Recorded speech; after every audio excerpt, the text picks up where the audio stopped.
ইলিশ মাছের মাথা দিয়ে কচুর শাক, ওই জন্য বরকে দিয়ে সকালবেলায় আনিয়েছিলাম। এই যে দেখুন আমার বর কচুর শাক এনেছে, দেখুন দুধ চিক। অবশ্য ভালোই করেছে একদিক থেকে, কারণ কচুর শাক কি হয় বলুন তো, এটা জল বেরোবে তো অনেক, এটা যেন স্পঞ্জি স্পঞ্জি টাইপের তো অনেক জল বেরোবে, তো ওই জন্য একটুখানি হয়ে যাবে। আর এদিকে মেয়ে, আমি এখনো মুড়ি খাইনি, মেয়ে আমাকে খেজুর খাওয়াচ্ছে। জানগো মামা আবার দাও। খুব ইয়ামি, হেভি হয়েছে, দারুন। পাপাও খাবে, পাপাকে দাও। পাপা খাবে, মাকে দিলে হবে না, পাপাকেও দিতে হবে। ঠিক আছে তাহলে।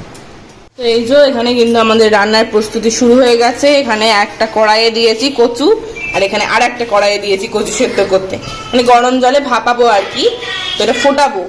আমরা এখানে তো ভালো করে কচুর শাকটা আরো কুচো করে ভালো করে একদম ধুয়ে পরিষ্কার করে নিয়ে সেদ্ধ করতে দিয়েছিলাম, অল্প নুন দিয়ে আমরা সেদ্ধ করতে দিয়েছিলাম।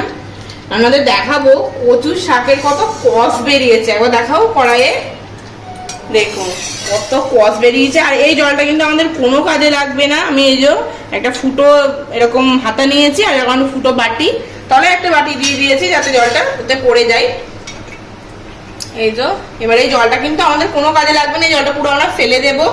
ভাববেন না এই জলটা দিয়ে আবার রান্না করতে হয়, তো এই জলটা কিন্তু আমরা ফেলে দেবো। এই যে এই এক কড়াই কচুর শাকে শাক বেরিয়েছে, এটা আবার রান্না হবে তো আরো কমে যাবে। তো এই যে আর একটা জামবাটিতেও তো আমি দিয়েছিলাম, সেটা থেকেও এবার তুলে নেবো। এই যে আর একটা জামবাটিতে দিয়েছিলাম, এবার এটা থেকেও তুলবো, তার আগে এই জলটা ফেলে দিই। চলুন, এই যে দেখতেই পাচ্ছেন আমার কিন্তু তেল গরম হয়ে গেছে। এবার মাছের একটু তেল ছিল, ইলিশ মাছের তেল, তো সেটা আগে দিয়ে দিচ্ছি। এবার এই একটু বেশি করেই তেল দিয়েছি, কারণ এই তেলের মধ্যেই কি হবে বলুন তো, এই তেলের মধ্যেই আমাদের মানে কচুর শাকটা রান্না হবে। আর এই তেলের মধ্যেই যেহেতু ইলিশ মাছের মাথাটাও আমরা ভাজবো, এই ঢাকাটা একটু খুলে দাও তো ওই জন্য একটু তেল বেশি করে দিয়েছি। আর ইলিশ মাছের তেল দিয়ে ভাত খেতে কে কে ভালোবাসেন অবশ্যই বলবেন। এটা একটু ডিম ছিল, এটাও দিয়ে দিলাম। লঙ্কা ফোড়নে, তো এবার এই তেলের মধ্যে কিন্তু আমরা কচুর শাকটা দিয়ে দেবো।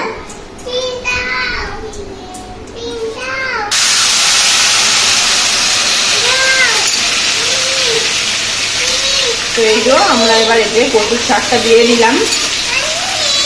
এবার ভালো করে এটা কিন্তু আমরা, এই যে এখানে মাছ ভাজা হয়ে গেছে, সুন্দর আর অসাধারণ লাগছে মাছটা দেখতে। এখানে দেখতেই পাচ্ছেন আমার কিন্তু প্রায় কচুর শাকটা কমপ্লিট। কেন বললাম, কারণ এই যে ভালো করে আমি কচুর শাকটা ভেজে নিয়েছি। আপনাদের তো প্রথমেই বললাম ভালো করে কচুর শাকটা ভাজতে হবে, যত ভাজবেন মানে যত কষাবেন তত কিন্তু এটার মানে টেস্ট আরও বাড়বে। তো এখানে দেখতেই পাচ্ছেন আমি এবার এর মধ্যে মাছটাও অ্যাড করে দিয়েছি, যেগুলো ছিল সেগুলো দিয়েও ভালো করে আমি নাড়িয়ে নিচ্ছি। এটা ভালো করে আমার মাছটা দিয়েও কষাতে হবে, মানে এইটাতে আরও জল বেরিয়েছিল, মানে আরও জল বেরিয়েছিল মানে কি, নুন দিয়ে ঢাকা দিয়েছিলাম তেলের মধ্যে, তখন আবার অনেকটাই কষেছে ব্যাপারটা। তারপরে আবার গ্যাসের ফ্লেমটা একটু বাড়িয়ে দিয়েও আমি কিন্তু মানে ফুল আঁচে দিয়েও একটু কষাচ্ছি। তা লাস্টে কি ফর্মে আসে যখন আমি আর একটা প্লেটে এটাকে তুলবো তখন আপনাদের আমি দেখাবো। তো এই যে মোটামুটি আমার কচুর শাক কমপ্লিট বন্ধুরা, দেখতেই পাচ্ছেন দারুণ। মানে আমি যদি ফোনের মানে ফোন দিয়ে আপনাদের এই যে সেন্টটা যদি শোঁকাতে পারতাম না, খাওয়াতে পারলে তো আরো বেশি খুশি হতাম। বাট এর যে সেন্টটা, ওহো কি দারুণ লাজবাব একটা সেন্ট বেরোচ্ছে। আহ, ভাত দিয়ে পুরো না জমে যাবে। তো এই যে এখানে দেখতেই পাচ্ছেন একদম কিন্তু একদম কষা কষা হয়ে গেছে। এবার এটা আমরা বাটিতে ঢেলে নেব। এই যে দেখুন